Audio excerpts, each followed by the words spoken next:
Hello, and thank you for tuning in. If you like scary movies, trailers, and reviews, or you're like us and you like making predictions about what's going to happen at the end of a horror movie, then subscribe to the Gutted Horror Podcast. It would really mean a lot to us if you took a second to scroll down, hit that subscribe button, follow us across social media so you don't miss us spill our guts about horror films. How do you gut someone?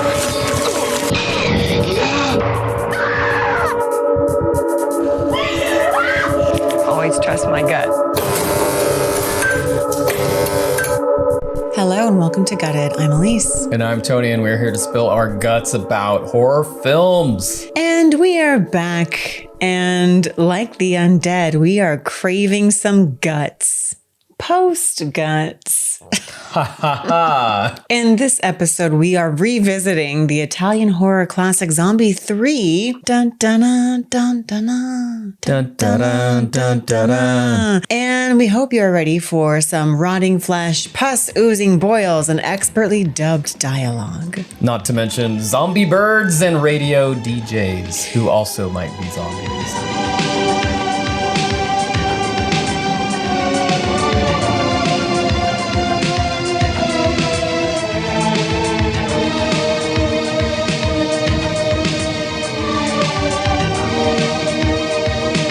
We will start with some spoiler-free reactions. Oh, sorry.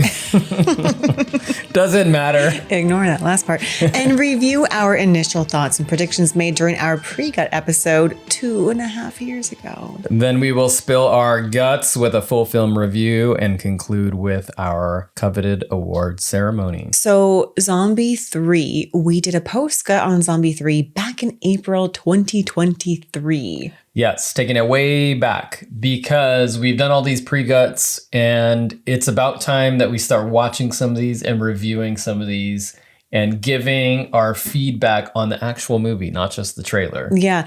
And we did a few episodes ago, we did start to actually try to be more diligent in going back and forth of who gets to pick what episode. So the last episode we did was Jacko, and that was my choice. That was my birthday week. And I chose Jacko for my for a gut reaction episode. And this week it's Tony's turn. And of course I chose Zombie 3. I've been waiting to watch this movie because I love zombie movies. I love Italian horror. He does. And he has a lovely, not Zombie 3 shirt, but just a zombie shirt. Zombie flesh eaters. Zombie flesh eaters. I just remember the trailer was very long and had that great song. Dun, yeah. Which we did hear in this movie. So I'm happy for that. Yeah, throughout the movie. And I think it was also the DVD title screen song. Yeah. So if you pop in the DVD, walk away for a little while, you know, maybe you're getting your beverage, maybe you're getting some snacks, whatever. You just hear that song on loop. It starts to feel like your theme song throughout your day. Yeah, exactly. Yeah, it's very motivational. Pretty soon, you're not going to be able to get it out of your head. I keep humming that song to myself. Yeah. I've been doing it all day long. Same. And if he starts, then I start and vice versa.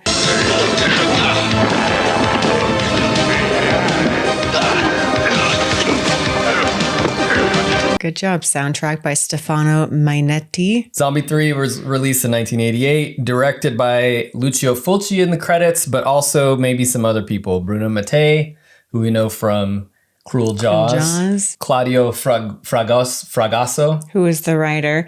However, in one of the Blu-ray or DVD featurettes, he was saying that his wife, Rossella Drudi, wrote probably 80% of it. However, at the time, she was not credited. Yeah, so a lot of hands in this movie. I don't think anybody actually wants to claim it. Nobody was proud. A lot of people were placing blame on others, especially when watching interviews with some of the writers and directors and people involved. They were placing blame in a very like, oh, I don't want to take credit for it was Fulci's work. It did seem like nobody quite wanted to take credit and they're trying to pass it off as, oh no, I don't want to take credit for I don't want to steal their thunder. It was their job That's why it's not good. The other thing too is this actually a sequel to anything? No. Is it just another zombie movie that's on an island somewhere with some military people, guns and action and all that? Yes. Yeah. And are there 2 more that we haven't seen yet? Yeah, there are. I can't wait. 2 more. Do you need to watch them in order? Probably not. No. Are we going to review those? Probably not. This is where our zombie takedown ends. Zombie I beg to differ. We might get to it. We might. In 2.5 years, we'll get to the next one.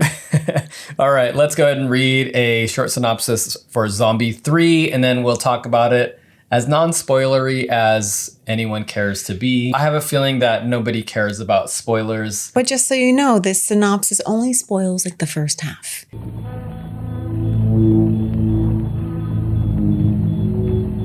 ready. Give me death 1. Somewhere in a secretive U.S. military outpost in the Philippines, scientists tinker with a biochemical weapon called Death 1. Because what could possibly go wrong?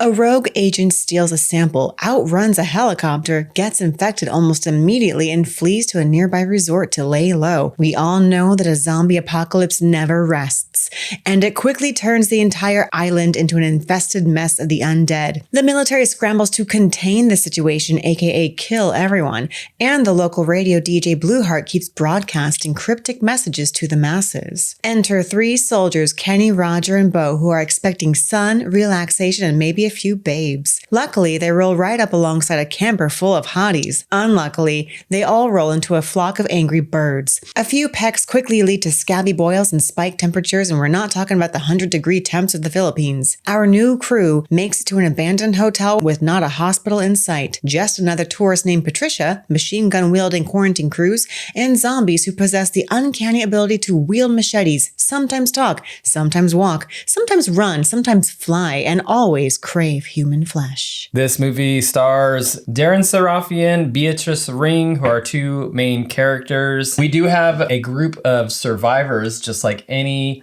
zombie movie. We definitely have a lot of similar tropes and things or ideas that might have been ripped off from previous zombie movies. For example, if you burn zombies, then their ashes are also infected and might infect other things. When we first saw this happening, because this happened in the beginning, so after they had Death 1 and it successfully reanimated a corpse but then turned the corpse into a zombie, the general of the military threw the corpse into an incinerator, and the scientist was like, "What are you doing? The ashes are going to infect and they're going to fall back down to the earth." How would the general have known that? He didn't know. He was just trying to be efficient. And I was thinking, oh my gosh, did this come out before Return of the Living Dead? And we looked it up. No, it did not. It looks like, if you're looking at the quality of the film, that it came out before, but this did not. This came out in 1988 after Romero's trilogy. So all of those had already come out. Return of the Living Dead had also already come out. Right, because that came out in 1985, right? Yeah. And of course, The Birds had already come out, which we'll get to the but Birds later. But had Birdemic come out? No. No, so maybe it did influence Birdemic. Exactly. I remember in the pre-gut review, you had made the comment that the zombies look like they had pussed over and then that had dried. Yeah, I imagine that corpses that are in the ground, buried into a hole without being in a casket, they probably are going to have growths on them, like mushrooms and other fungi. Succulents. So they're going to look very barnacle-y and herbaceous. Yeah, but that's actually not the case with these zombies because none of them are dead reanimated from cemeteries coming out of the ground. It's like more of like a bio mutation, decomposition. They almost appear to be like Toxic Avenger type creatures. You know what they reminded me of? Yes, Toxic Avenger type creatures, but they seem most similar to the infected in 28 Days Later, where they don't die and then reanimate. They are just infected and then slowly become full of rage and wield machetes, and they can still talk. And I think that part comes because like part of this movie feels like an action movie. Mm-hmm. There are definitely some scenes that are reminiscent of Zombie 2 or City of the Living Dead. So you can see that Fulci influence. And I'm talking about the scenes where the horde is just sort of standing like they're posing for an album cover and there's fog coming from behind them. Like they just saw the fog. Really nice green light lighting them from behind and they're silhouetted. Those are pretty cool. Yeah, those were cool moments. Going back to your point, then these are more of like rage creatures rather than the undead resurrecting from a cemetery. And we've seen this quite a bit since, like we've seen it in 28 Days Later, as mentioned. We've also seen it in Train to Busan. We've seen it in The Sadness. And there were comments from the DJ Blueheart. He was mentioning what all of these zombies or infected were doing. And they were doing things very similar to what we actually saw in The Sadness. So I do wonder if maybe perhaps The Sadness was influenced by the Italian zombies. I feel like this movie, they didn't really pay attention to any previous movies, but maybe it was more like the producers, they want more action. Let's just give them some knives. I did appreciate the knife wielding zombies. I also did appreciate that they could talk. Getting into spoilers now. Let's just get right into spoilers. It honestly doesn't matter. Our primary heroine, played by Beatrice Ring, her character's name is Patricia. She's on vacation, I guess, and with her boyfriend Glenn. Influencing The Walking Dead, maybe. Heavily influential Zombie 3. So Patricia's driving her red Corvette with her boyfriend Glenn. And she's like, oh no, the earth is killing the birds. And Glenn's like, whatever. I'm tired of feeling guilty about all of this stuff. Yeah, he's like, I like to smoke. I don't want to feel bad for it. Is that going to make me go to hell? Does that make me an ecological terrorist? And then he gets pecked by a bird with zombie flu. Because you shouldn't go burning zombies. There's tons of birds flying around. They are going to be infected by the zombie virus. Yes, that is why the birds were infected, because this hot-headed general threw an infected body in the incinerator and the ashes went up into the sky. And of course, they mingled with all the birds around. And the birds were angry. They're angry birds. And I will say, this is one of my least favorite parts when we're watching the movie. Patricia and her boyfriend Glenn pull over to the side of the road and they see a bunch of birds on the ground dead and half dead, maybe moving a little bit. And they zoomed in on one of the eagles and the head was moving. And I was like, oh no. Like, these are clearly dead birds. Clearly real birds. And then listening to the commentary later with Beatrice Ring and Darren Sarafian. They're kind of like, it's a shame that they brought in all of those birds for the movie. Beatrice was like, oh man. Beatrice was saying, remember we saw all those birds in cages. And we're like, oh, what are we doing with these birds? And like, oh yeah, we're just going to use them. And she's like, and then set them free after, right? And they're like, oh yeah. And then she realized, oh no, they weren't setting them free. Yeah. And she actually said that she wanted to, with a couple of her co-stars, let some of the birds go because they were using these birds and killing them and then putting tubes of air in them to reanimate them and make them look like they're moving. Man, how times were different back then. And it's, thinking about that too, as someone, an actor, like on a movie set or something, if you were to see something like that, how could you not say something? Or, I guess, I don't know. How could you? Okay, so also it sounds like Lucio Fulci was kind of a hard man to speak up against. Yeah. It sounded like if you dissented with his opinion, he made your life a little bit difficult. All the people that were interviewed, mostly the actors, were trying to be very gentle because he was sick at the time and he had cirrhosis of the liver, but he was said to have a cruel or biting sense of humor. And I don't think he took too kindly to Beatrice Ring. So maybe she actually was trying to speak out against some of the animal cruelty. And it sounded like he made her life kind of uncomfortable. Do you think she was speaking out about the animal cruelty? It seemed like her complaints were that she wasn't acting big, like her reactions weren't big enough. she was trying to play it a little more naturalistic. She had a few subtle complaints throughout her commentary. So he didn't like that she wasn't acting big enough. I guess she said there was no water on set because it was too expensive. So they all had to drink soda. Sounds like a nightmare set, honestly. Yeah. She said it was like 100 plus degrees in the shade. She said there were a lot of cockroaches just like everywhere. So it sounded like maybe not the most fun environment to be in. Yeah, it's kind of a shame to hear stuff like that because as a horror movie fan, you're like, you know, I want to appreciate this style and what they're doing. And then you kind of hear that Lucio Fulci was kind of an asshole. And if he had cirrhosis of the liver, that means that he was an alcoholic. She did try to give him a pass and she was like, well, he must have been in such pain. Maybe that's why he was so angry. And so I appreciate that she was trying to be very diplomatic, but you can kind of read between the lines that he was probably an asshole for a bit of filming. Yeah, they clearly did not care about anything other than making their movie. You know, it just kind of makes me think that I'm glad that there are a lot of protections in place these days for filmmakers because, you know, if you're on like a low budget indie horror set, the general sense that you get is that it becomes like a little bit of a family. And yes, people get frustrated because people are working overnights and long hours and doing things that are uncomfortable. But in the end, everyone's like, it was so much fun. We felt like a little family. Yeah. This sounded like an absolute nightmare. Yeah, I think the actors bonded, but I think it was hard for the actors to bond with some of the higher ups, like the directors and producers, perhaps. Yeah, let's go ahead and talk about our predictions for the trailer that we watched over 2.5 years ago. Over 2.5 years ago. I had a prediction that because we could see on IMDb, there were a lot of cooks in the kitchen, so to speak. There were several directors and writers. You could already see just like the mess that this production probably was. Yeah. So I predicted that it was not going to feel very cohesive. And I think I'm correct. Yes, it did not feel cohesive. There were a lot of things about the behaviors of the zombies or like, is it an action film? Is it a horror film? It really did feel like two different directors directed this movie. And I think very distinctly it's the scenes where you're outside in the sunlight and some of our characters are running from a helicopter, fleeing with the suitcase of death one for who knows what reason. Why did this guy want it? He never tells us.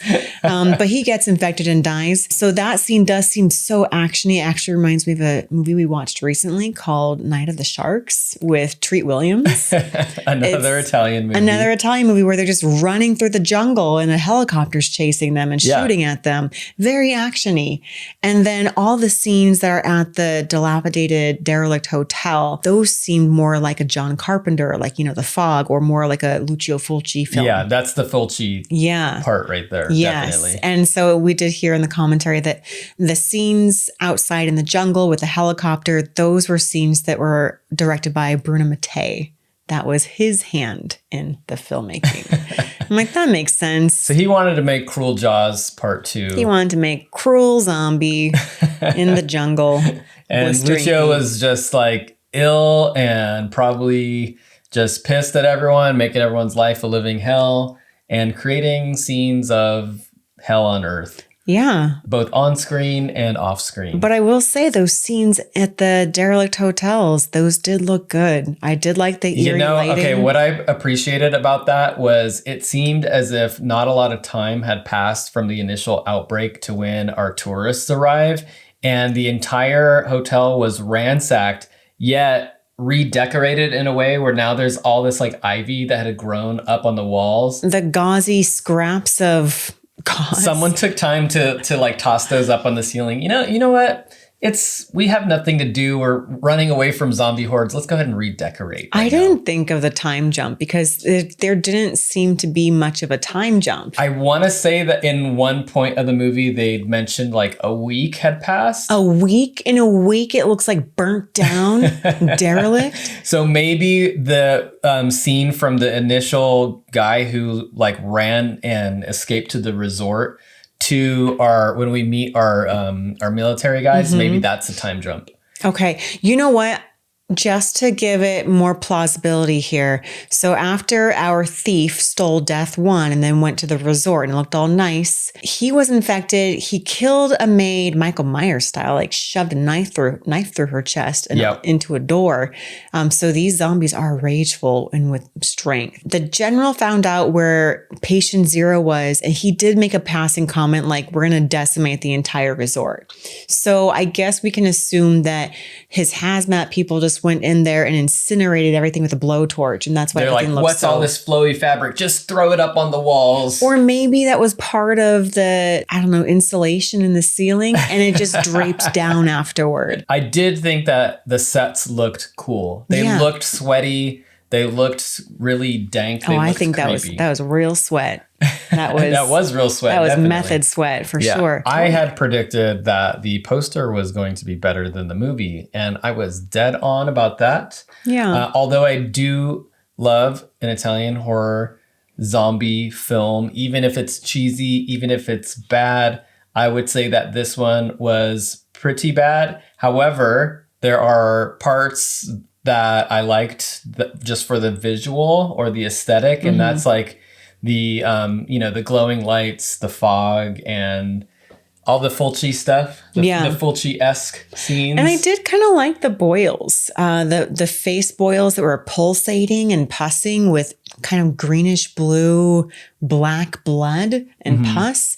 I thought those looked pretty cool and eerie. Yeah. But overall, like the group of survivors, I didn't really care for, or the ones that I did, they killed off immediately.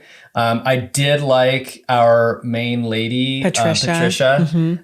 Although I didn't like her boyfriend. He was kind of Glenn. Sorry, not Glenn. Kenny? What is his name? Yeah, Kenny. Her military boyfriend, Kenny, Tony didn't like. He was just sort of like the guy with the gun who's going to save the crew, right? So a little tidbit, I think they were actually dating during filming. Kenny, a.k.a. Darren Serafian, and Patricia, a.k.a. Beatrice Ring, they were actually a couple. And she was saying how on the set, hormones are raging. And she wanted to see if her boyfriend, Darren, was going to stay faithful to her. So she got one of her friends to flirt with him. And he was so oblivious to the advances of Beatrice's friend. He's just like, I'm really hungry. And he was just like eating copious amounts of meat because I guess they didn't have much like food on set. So he was not interested in the ladies in real life. He just wanted meat. Was that from the commentary? Yeah, you fell asleep. I did. And honestly, like I wish I hadn't listened to the commentary because it made me like their characters less. It was probably a tall order having two of the actors who are not in the entire movie. They're only in the Lucio Fulci scenes.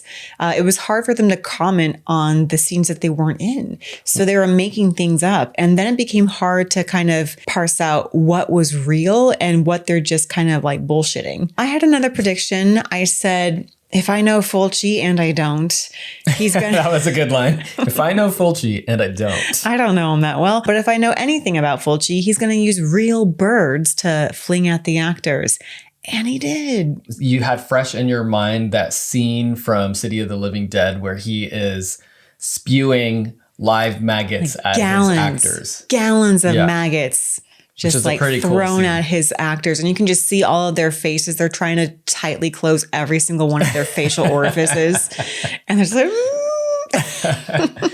And, sadly, we don't care for the bugs as much, especially something like a maggot. Sorry, if he had thousands of birds that he was just pouring over the actors, we'd be like, who is this monster? But if they're maggots, then we're just like, that's pretty cool. Who is this monster? I kind of feel like if he could get away with gallons or millions of birds killed for the movie, I think he would do it. But someone probably drew the line. They're like, Fulci, you can have 20. You can kill 20 eagles and that's it. Eesh, that's, oh my goodness. Yeah. So I also had another prediction that this was going to be a chemical biohazard zombie outbreak type of thing. Yeah. That was pretty obvious. It was in the trailer. Oh, wait, I didn't see that in the trailer. Well, I noticed that there were a bunch of hazmat military people with machine guns. Kind of like the crazies. Yeah. My best, most creative prediction that did not come true. That should have happened. Because in Zombie 2, we got probably one of my favorite scenes in zombie films in general, and probably most people's top 10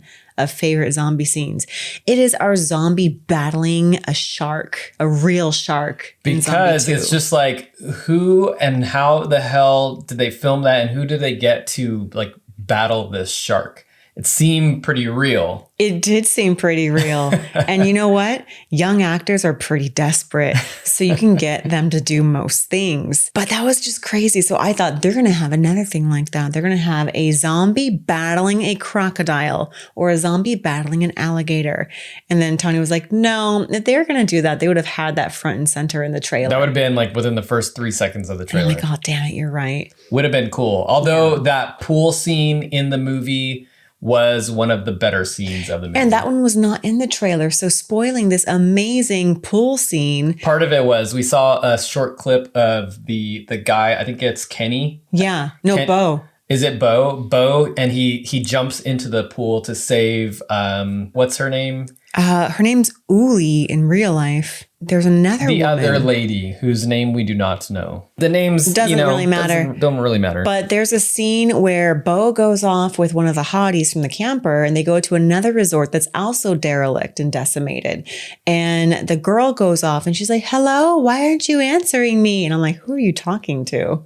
But she does encounter some zombies and she falls off, I don't know, to the second story and into the lake.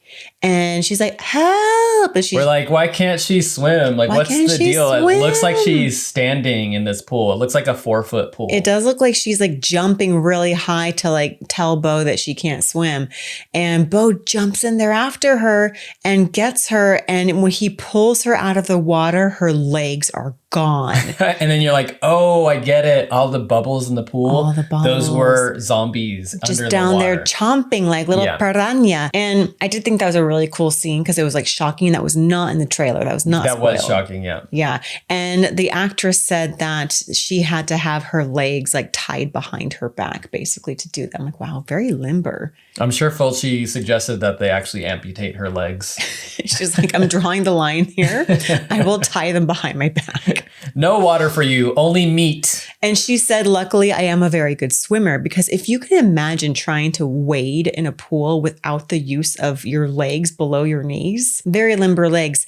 And so she said she was a very good swimmer, so she could actually swim with just her arms and keep herself afloat during this scene. But yeah, that sounds scary. But no alligators in that. No alligators. Missed opportunity. Missed opportunity. Oh, well. My most creative prediction was that Patricia was going to be a researcher, but nope, she was just a tourist, just on vacay with her boyfriend. I thought she was a high schooler, and you're like, no, she's like a researcher. And I was like, oh, so we were both wrong. Not a high schooler, not a researcher. Just if I had to guess, I would say that she was in her early 20s, her character. Yeah, and she had more of a casual style, which is why you thought maybe she wasn't a researcher, and I thought she was just one of those cool Italian researchers. Okay, yeah, she had like a cute cropped denim jacket and white high tops. And she did a great job just like rolling around away from zombies, and you could tell they obviously sped up a lot of her action sequences, which looked very comical.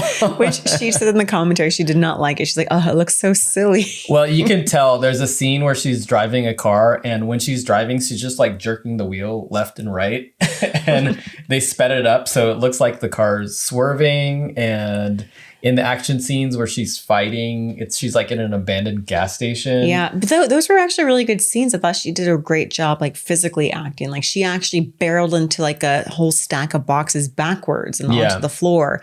She rolled down some steps, just like 2 steps. So she rolled down 2 steps trying to get away from this machete-wielding zombie. Yeah. And she did say like, oh man, I got so many bruises after that.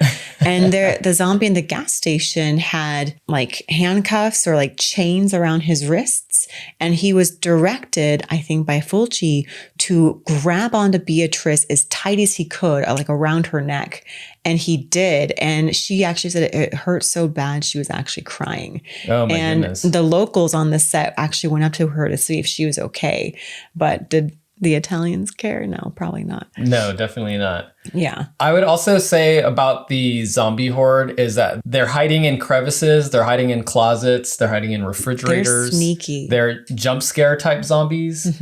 And they're inconsistent in that, like, if you're in close combat one-on-one, they will be fast, they'll have rage, like you were saying. But when there's a bunch of them, I don't know, maybe they're confused. They're moving slower, lumbering, more They're like polite. the classic Romero zombie. They're polite. They're waiting for somebody else to advance forward first. They're like, oh, you got this? Or do I got this? You go ahead. And that's why they're just standing there. But when they're one-on-one, they're like, oh, no, it's only me. I can do this. I also don't know if there's anything about them needing to be shot in the head. These look like the type of Return of the Living Dead type zombies that can survive even after being decapitated. Yes. Right? Because we had the one zombie. My favorite scene. And actually, this was, according to IMDb, this was the only scene that Lucio Fulci was proud of. One of the survivors, who was it? It was like It was another that one guy. He's like, couple. I'm hungry. It was a no-name couple. It was a guy and a lady, and they go into the kitchen, and he opens up the fridge, and a zombie head looks kind of like Tarman from Return of the Living Dead, but just the head. Yeah, just the head, and it flies out at him, grabs his neck, bites him in the neck, and like rips off the flesh on his neck. You're just like, why? Like, why? But I was like, wow. Doesn't make any sense. This head had like telekinetic powers and was able to lunge with its facial muscles at this person. Makes no sense. Didn't make sense, but it was cool. Yeah. So lots of jump scare zombies for sure. And the powers of the zombies in this movie know no bounds. So they can They're walk, all run, over the and board. fly. Yeah. Yeah. It's almost like Gremlins 2. It's like, what kind of zombie do you want? What kind of zombie do you you want? A vegetable want? zombie? You want an electrical zombie? You want a floating head zombie? You got it. You want piranha It's in zombies? the movie. Yeah. So the other things that we should mention about this movie, we didn't really go too much scene by scene, but honestly, it's just like there's the outbreak and then there's the survivors. It's pretty much the zombie outbreak scenario that you see in almost any movie. You have a lot of fodder. You don't know the names of half of them. Even after they die, you're like, oh, that person's dead. Okay. Only 2 survive. They escape in a helicopter. So it's like, okay, it seems like they ripped this part off from Dawn of the Dead. It seems like they ripped off if you burn them, they will infect other things from Return of the Living Dead. So, like, what's going on here? Like, and I think Bruno Mattei ripped off Platoon also, because when we have our final trio, we have Roger, Kenny, and Patricia.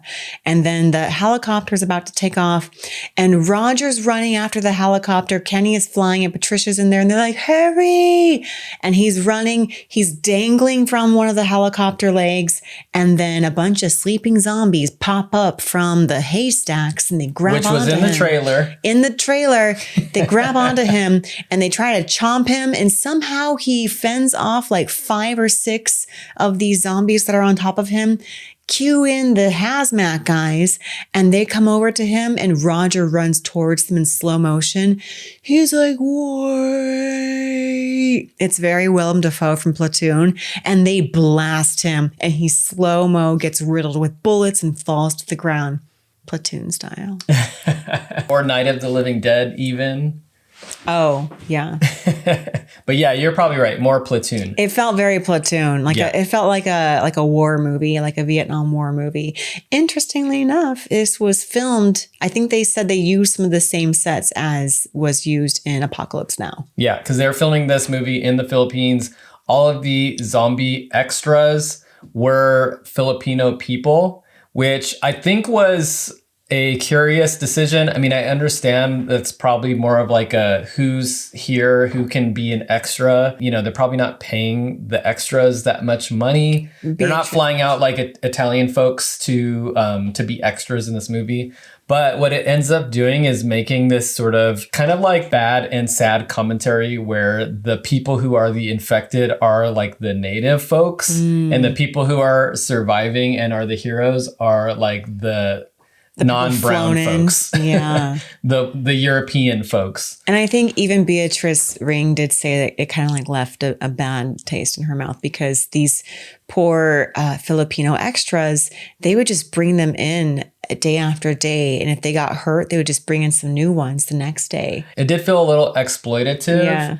And that is something that Italian filmmakers have a little bit of a reputation for doing, unfortunately. And yeah, with the like animal killings and exploiting the local folks, it's almost like it warps the message a little bit. Not that there is really a message in this movie. You know, it feels like they know what they want and they're going to do what they have to do to get it. And the other thing too is historically, the zombie character were slaves in the Caribbean, right? So it definitely has that feel to it as well, where it's like the people who are the locals or the poor people, like those are the ones who are the evil people. Yeah. So there's this whole extra layer of just like, oh man, I feel kind of like shitty watching this. I know. Well, you know, we only got 2 more to get through and we can close the chapter on Zombie with an eye. Like a lot of movies of that time, especially these Italian horror films, there are some cool elements to them. Maybe the gore, maybe the soundtrack, but there are a lot of flaws and you can tell that it's like nobody wanted to take responsibility for this movie. Which I did think it was so interesting listening to all the interviews. They all see, even the 2 actors, I think that's why they were bullshitting throughout the entire commentary. It's almost like they were just trying to get through it and maybe forget it. Yeah.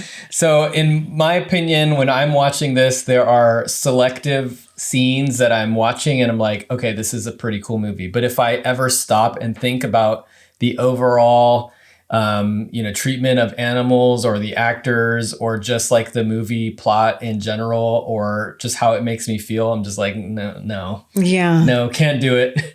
Like, can't do it. Do I want to watch this again? I'd probably not. If someone, I might watch it again. I think you would. I think it's more up your alley. But if someone really wanted to watch it with me, I guess like fine, throw it on. I'll go do some laundry. It's not as bad as like a Cannibal Holocaust type movie, but it still kind of has that feel to it where you don't really feel great after you watch it. And I feel bad shitting on it so much because I typically don't like reviewing movies that I don't like love because I know this probably has its audience and it probably has people that are maybe listening to this episode because they love Zombie 3 or they love the Zombie with an Eye series. So I apologize. Yeah, well, I'll tell you the good about it. Campy gore, action, awesome soundtrack, and you get some of the Fulci visuals, which are really super fun. Do look really cool. And there are, some really cool zombie moments. Yeah.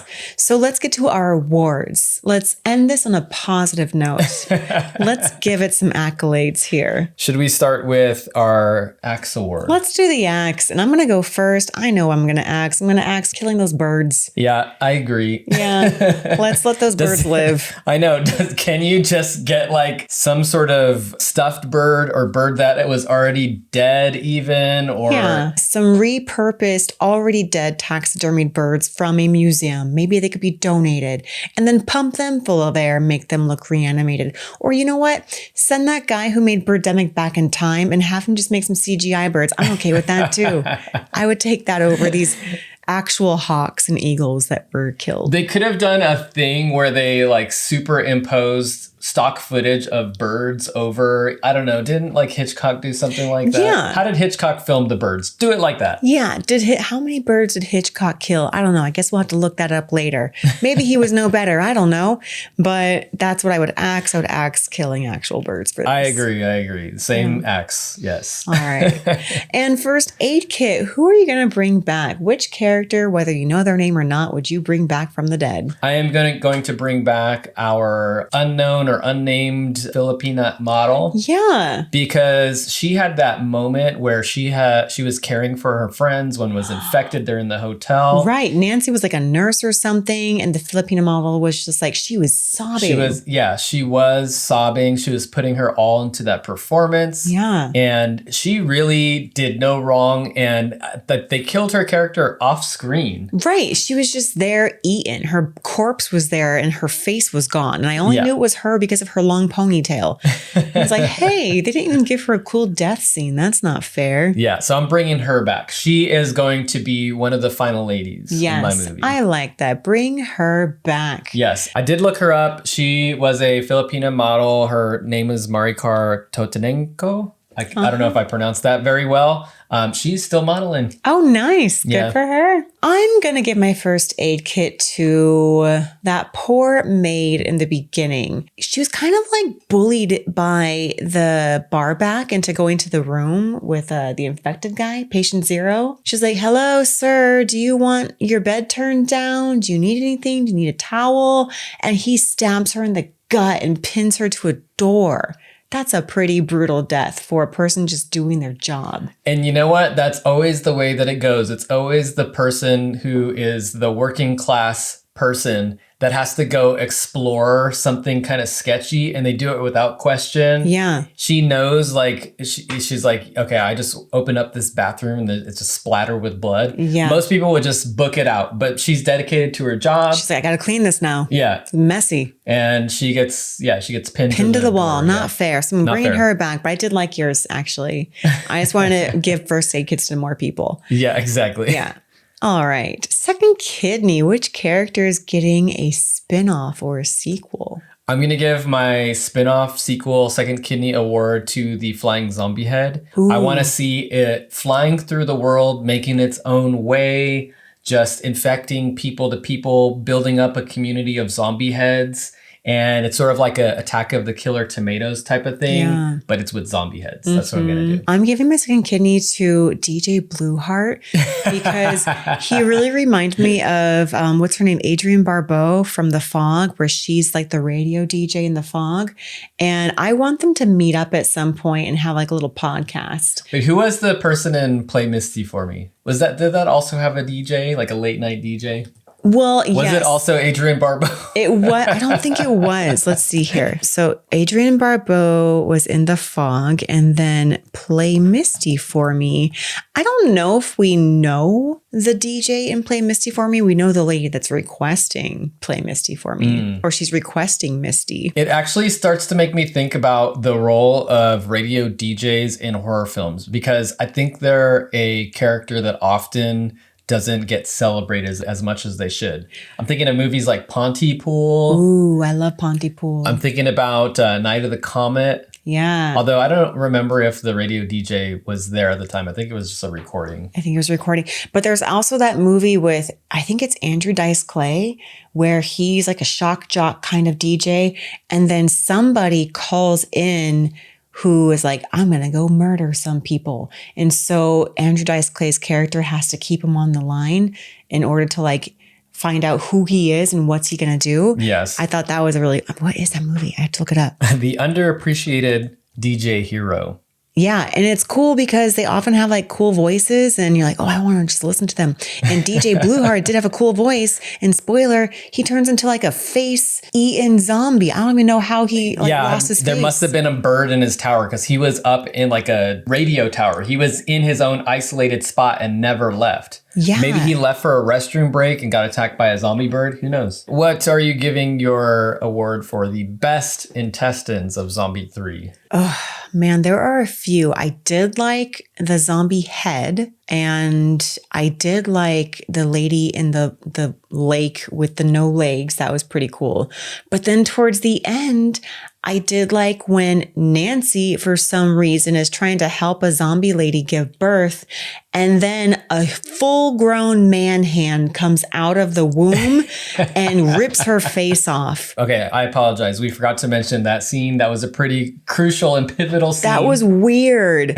Yeah, Patricia's like, here, you help her give birth. I'm going to go look for, I don't know, somebody else, Glenn.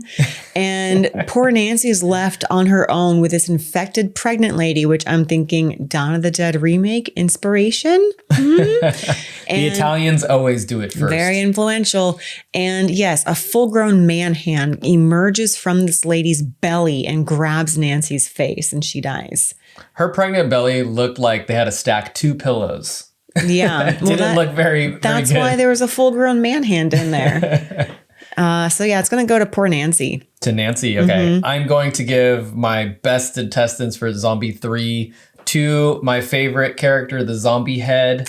Because the zombie head flies out directly to like a neck grab, but it's not just that. It's like it bites the neck and then rips the flesh up over the character's head. So yeah, the zombie head, I think, bites the guy, and then the lady gets her, I don't know, her like neck ripped out by the body, by the hand. The zombie head goes straight for the neck. Zombie head goes for the neck, but then the zombie body and hand rips the lady's like chest and face off or something. Yeah. It was kind of hard to tell what was going on. It was dark, but okay, then I'll give it to that whole scene because that was all part of the scene. Okay, good. Yes. And I think they are the same person. They're just, disembodied. Yeah. Cool. What is going to get your silver spleen? That is the thing that gets your second best element of the movie. My silver spleen is probably going to go to Patricia, played by Beatrice Ring. I thought her physical acting was wonderful. I thought she had a cool look, a cool style. I really liked that her sort of, what kind of hairstyle would you call that? It's like blonde, sweaty bangs. Sweaty bangs and a bob cut. And she kind of went through hell this whole time. Yeah. She got bruised. She got banged up. She was battling zombies. She jumped off a bridge at one point. And in the commentary, Darren Serafin was like, did you actually jump off that bridge? And she's like, I get calls once a week about whether or not that was me. And I think she was bullshitting. I think this was towards the end of the commentary. You can't trust that commentary. I really couldn't tell. Yeah, I'm like, they weren't taking it serious at all. Did you jump off a bridge? Because that was pretty high.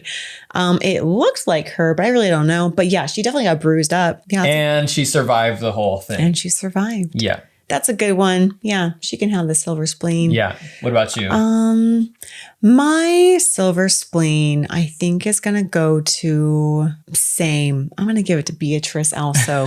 She gets a silver spleen for this movie. She went through hell, and I think I really appreciated her more subtle acting. And because she said that scene at the gas station, Lucio was like yelling at her to make it bigger, and they had to do it 11 times. And she told herself, I'm not going to argue with him. I'm just going to do it my same exact way every single time until he gives up. Yeah. And so I appreciate that even with like as big of a director as Lucio Fulci, she stayed true to herself as an actor and probably didn't have the ability to like argue with him verbally, but she just told herself that she's going to do it the same way every time. And I thought her acting was pretty good. I thought she did a really great job. Enough for a silver spleen. Yes. 2 silver spleens. 2 silver spleens. Yes. How about the coveted Golden Gut Award? Aleece, what was the best thing about Zombie 3? Was it the fact that it was directed by both Lucio Fulci and Bruno Mattei and maybe Claudio Fragasso? And maybe a 4th person who wants to be nameless. Does it go to the unknown secret agent, maybe bioterrorist guy who steals the briefcase only to get immediately infected and then turn into a zombie? Or does it go to that hot-headed general who kind of treated everything like it was a subtle joke? Like he was smiling throughout every single scene.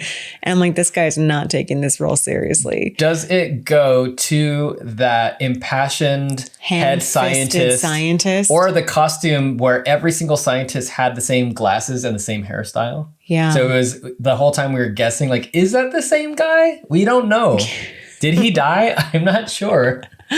So this is going to be a tough one. What are you going to choose? You know what? My golden gut goes to the dilapidated hotels. Ooh, the sets. The sets. Okay, I loved the sets, actually. Yeah. Even though they didn't make any sense whatsoever. It didn't make I did sense. love the sets. I did love those derelict hotels. Yeah. They all looked so creepy and the lighting looked really good. I liked the eerie green lighting coming from behind these like haphazardly nailed slats. Yeah, it was pretty cool actually. The scene where you have the RV parked in front of the hotel and the zombie horde is standing in silhouette with the fog and the lights. Like you're saying, through the slats. Like that was a pretty great shot. It looked really good. So yeah, I'm going to go for the sets. The sets. All right. What gets your golden gut? My golden gut is going to Stefano Manietti, who did the soundtrack. But not just that trailer soundtrack, because I do like the trailer song, but the entire soundtrack was actually pretty cool. And to me, that's the only thing that gives it a through line to Dawn of the Dead and to Zombie 2 was the soundtrack. The soundtrack was definitely the highlight of this movie. I didn't know they actually had another song besides dun dun dun dun dun. I thought that was the only song in the movie. But I like that you were able to hear it. And yeah, that sounds good. I like that. It's all like a ooh. Like it kind of sounds like that. And then the do do do do do.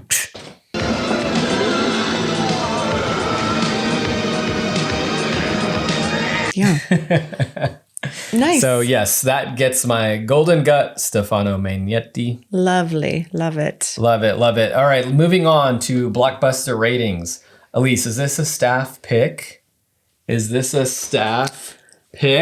a main shelf, dollar rental, bargain bin, back alley, dumpster, set it on fire and stomp on it, give it away? Okay, so is it a staff pick, a main shelf, a dollar rental, a bargain bin buy and keep, or a back alley dumpster? I like how you had to clarify all of those options. Because you always gloss over my bargain bin. It's a bargain bin buy and keep. I need to write that in there. Buy and keep. Buy and keep. This is like you're going to Mattei's, you're searching through that bargain area where you're looking through and you pull out like 30 or 40 different titles and you're checking to see if they're scratched. Looking for all the 25-cent DVDs and you're like, is this worth 25 cents? You have 2 shopping carts and then you put all the keepers in one shopping cart and all of the go backs in the other shopping cart. If this sounds detailed like we've done this before, it's because we've done this before many times. Thank you, Mattei's bookstore. I'm going to say if I had a video store, shelf space is precious. This might be my bargain bin buy and keep. I agree. Really? Yeah. But even though this is like a cult film and we own it. We probably paid like $20 for the copy of the DVD at like a horror convention because it is I would say the DVD case is worth the $20, just the art and the poster. The artwork looks Remember nice. I said the poster's better than the movie? Yeah. This is definitely one of those movies. Yeah. Where it's like the font, Zombie 3, looks so awesome. The movie itself, it's definitely like a hot mess, dumpster, back alley type movie. Yeah, I'm not going to set it on fire. Like, I feel like people should watch this one time and then give it away. Like, pay it forward, you know? Yeah. Maybe you watch it every few years. Just to remind yourself, or maybe when you hear that. If you want to watch it every few years, then you should make it be a dollar rental. I'm going to watch it once and then someone else can take it off my hands. Cool. You know, it got demoted because of because I watched the special features and the commentary tracks where it sounded like a nightmare production. Yeah. Nobody wanted to take responsibility for it. Nobody's proud of it. No one wants to claim this. The actors seemed like jerks. The director seemed like a jerk. Yeah. And they used dead animals. So for all those reasons. Yeah. So bargain bin buy and keep. Okay. That I think is our very first bargain bin buy and keep. All right. Zombie 3. Yeah. I feel like I cling to things and I at least give it a dollar rental. But I know for sure it's my first bargain bin buy and keep. So I'm kind of excited by that, you know? So we finally found a movie that we reviewed and we're going to get a bargain bin buy and keep. But I'm going to buy the vinyl of the soundtrack of this and that's going to be a staff pick for sure. Yeah. Cool. All right. And our Letterboxd rating. Tony, what are you rating this on Letterboxd? I'd probably give it a solid 3. Oh, interesting. Yeah. Even though I know that doesn't really align with the bargain bin buy and keep. with the bargain bin buy and keep thing, I kind of want this to be like, what is that story where it's just like someone travels around with one book and they pass it on to the next person and then they read it and then they pass that along to the The next person. Alchemist? Yeah. Yeah. It's going to be like that. You watch it once and you throw it in a dumpster and someone comes along and they're like, oh, what is this? Zombie 3? I'm going to watch it. Yeah. And then they watch it like, what the hell is this? Birds infected? Like, nah. Radio DJs. And then they throw it into a dumpster and then so on and so on. My letterboxed rating, if it was just me, it would be a 2. And just to quickly read what I give 2s to, it has to fall into this category: confusing and or annoying, possibly boring, but maybe 2 things you liked, you probably won't watch it again, such as The Nun 2, Exorcist Believer, or The Tooth Fairy.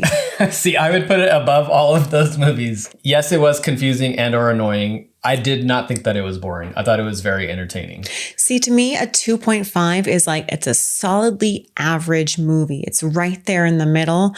So to me, I think it's a little bit below average. That's why for me, it gets a 2. And it says, well, you said would only watch again if somebody else really wanted to watch it with you. That's so my if I 2.5. suggested it, would you watch it again? Okay, but you're different than like just anyone. If like So I like trashy movies. you do like trashier, I like trashy in a different way. You like trashy Italian movies. You That's like your Lifetime thing. trashy. I do love Lifetime trashy. If a friend came over and said, hey, let's watch Zombie 3, I'd be like, no, I'm going to deeply persuade you to pick anything else. You are different in that, like, if you really wanted to watch this with me, I would be like, fine, make me popcorn and I'll do it. Because Tony makes really good popcorn. So I'm sticking to my 2, which means on Letterboxd, it will be a 2.5. 2.5. Okay. Yeah. Makes sense. We'll Makes average sense. it out. Yeah. All right. And anything learned? Tony, did you learn anything from watching Zombie 3? I did. I learned that sometimes you shouldn't watch the bonus commentary because it will unveil just things that will make the movie even worse for you. Yeah. But the lesson learned is that, the Italians are going to go for it. They're run and gun. They don't care who they exploit or who they piss off. They will get that movie done. Yeah. And they won't take credit for it, but they will get it done. What did I learn? I don't know. Don't blindly open up a fridge that you don't know because you don't know what's inside. So be cautious. Never open a fridge in a zombie Never open a apocalypse. fridge? Not worth it. Yeah. Also, don't go investigating in some burnt down building and say, why aren't you answering me? If you see just like a shitload of birds that are just dead in the street, do not get out of your car. Don't get out of your Turn around. car. Just leave. Get At out the of very there. least, they have bird flu. Like, don't try to help those Yeah. birds. Sorry, birds. We've seen Zombie 3. We've seen Birdemic. It can't We've seen lead the to birds. anything good. Yeah. I would say that's my main takeaway. Don't stop to help some birds on the side of the road. Yes. For Zombie 4, I think that one is more about birds. That one's bird heavier. I think so. I thought this was pretty bird heavy. I think that one has a bird on the poster. On the cover? Yeah. Oh, no. I'm going to look it up. Ah, Zombie 4 After Cleo. Death. Zombie 5 is the one with the birds. Zombie 5 is actually called Killing Birds. So I'm glad that they no. continue with this bird through line. So now we got to go watch the other 2. We own these, right? Yes. We have to watch more bird killing. If it's called Kill the Bird, what's it called? Maybe they learned their lesson by this point. I don't think and they did. What year did this come out? 1988. No, there's no way they It learned came their out the lesson. same year as... It came out the same year as Zombie 3. That's what it says. When did Zombie 4 come out? Let's see. Let's find out. I feel like we talked about this. Like, how is that even possible? Yeah, because Zombie 3 came out in 88. So did Zombie 5. But Zombie 4 came out in 89. So I wonder if Zombie 5 is just like they used clip footage It's from like the other Prom ones. Night and Prom Night 2, where Prom Night 2 was going to be called something else. And they're like, you know what? Let's call this Prom Night 2 and have it loosely connected to Prom Night 1 just to boost some appeal. So maybe Zombie 5 was going to be called something else. And they're like, you know what? Throw it into the zombie franchise. Whatever. Doesn't matter. All right. Well, we're going to maybe watch Zombie 4 and 5 later on. I would like to know, for all the zombie fans out there, where does Zombie 3 rank from Zombie 1, which is Dawn of the Dead, all the way to Zombie 5, which is a prequel to Birdemic. I feel like you can't put Dawn of the Dead in there. Maybe where does your zombie franchise from Zombie 2 to Zombie 5 rank? Where does Zombie 3 rank amongst those I wonder four? if it's just in order. Dawn of the Dead is the best one, and then after that, Zombie Flesh Eaters is the second best. And then the third best is Zombie 3, and then 4 and 5. 4 looks kind of cool though. I don't see any birds on that cover. I might like Zombie 4 more than 3 and 5. All right, we're gonna go watch it right now. Yeah. Thank you for watching and or listening. Leave us a comment, like, subscribe, rate something. Yes, comment a bird emoji. Comment a bird If you've gotten this emoji. far into the episode, we appreciate it. And I apologize if you really liked Zombie 3 and we bashed it too I don't think you much. bashed it as much as you think you bashed it. Really? No. Okay. I apologize if you love it and I let you down. I'm sorry for that. I'm sorry that I gave it a 2. Don't watch the commentary. Don't watch the commentary. Yeah. Or do. It's kind of amusing. This has been another episode of Got it.